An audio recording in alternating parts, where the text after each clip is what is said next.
How easy is it to have an opinion? How easy is it to have thoughts on a certain subject?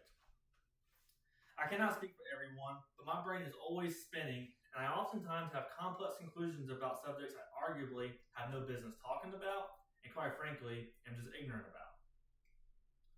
The volume of thoughts that run through my head every day couldn't even be accurately counted. They can range from opinions of drivers on the roadway, political views, stress, bills, the list goes on.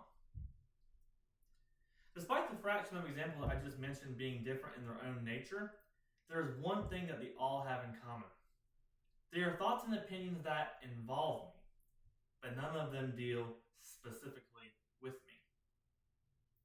Because the truth is that almost everybody with a family, career, kids, etc., probably have some of the same thoughts and opinions. Most of us are similar in that aspect.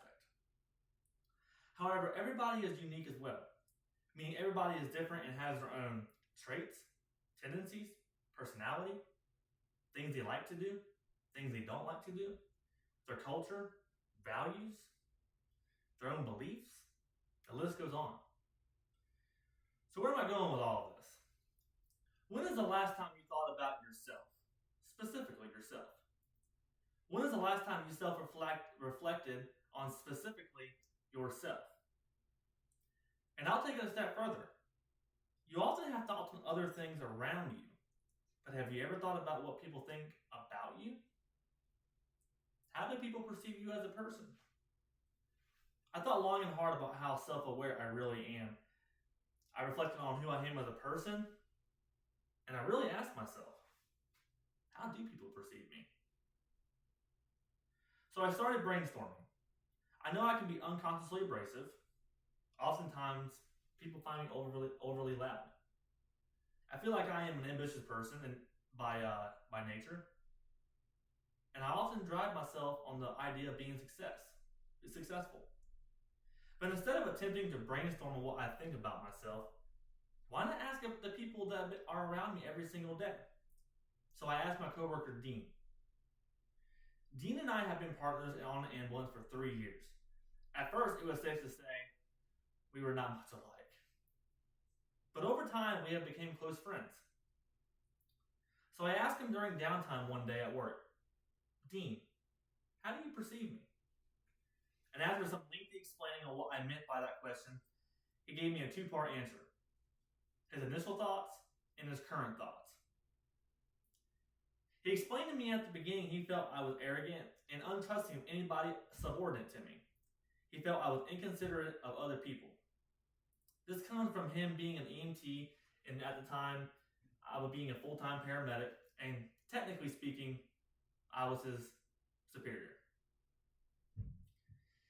He explained that the first month was rough, but after getting to know me and putting himself in my shoes, he began to draft another opinion. He explained he realized that I was under a lot of pressure as a newly certified paramedic, and he realized that I had immensely more responsibility than he did when it came to patient safety. Meaning that no matter who was at fault on a call with a patient we were with, I was ultimately responsible as the team leader.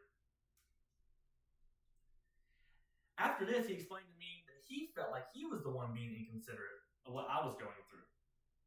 He explained that he no longer thought I was all those negative things, but rather I was being cautious rather than being untrusting, so everything was double-checked on a call.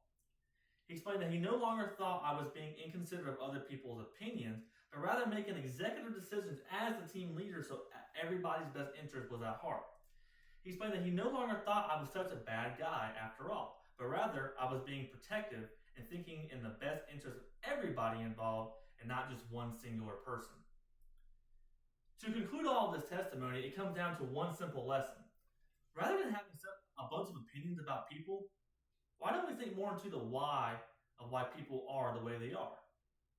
It is always important to reflect on your self-awareness and be considerate of how you come off to people. But on the flip side, when we develop opinions of other people, are we being understanding of why they are the way they are? Are we being sympathetic or empathetic to them? Are we looking at the big picture? In a world full of opinions and conflictions, it can be easy to become consumed by all of it. But instead of thinking there's just a lot of bad in the world, maybe we can look at it like this. There's a lot of good in the world with just a lot of misunderstanding and lack of empathy. Maybe people are the way they are because they want to be understood and really are not such negative people after all. Thank you.